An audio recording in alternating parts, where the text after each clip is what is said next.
Welcome to Guide Guru. We hope this video helps. You start with the essentials. Identify the video file, its resolution, and how big it is. This informs every choice you make next.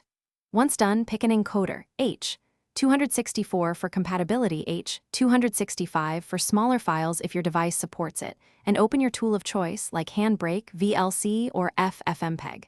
Make sure to choose a target, a max file size, a target bitrate, or a reduced resolution. This will guide specific settings and avoid guesswork later on.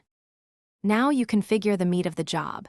Choose constant quality, CRF, or a target bitrate depending on your goal. CRF 20 to 24 is a good starting point for H.264. If needed, lower resolution and frame rate. For example, drop 60 frames per second to 30 to save space.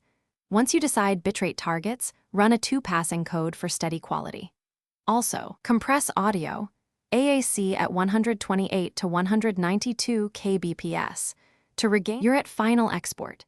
Start the encode and monitor system load and disk space so nothing stalls. Once the file finishes, play it fully.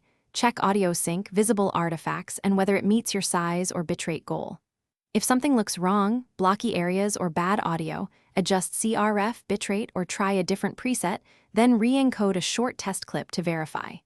A single troubleshooting tip: if you see stuttering, lower CPU preset intensity, or enable hardware acceleration carefully. Thanks for watching. Consider subscribing if we helped you today.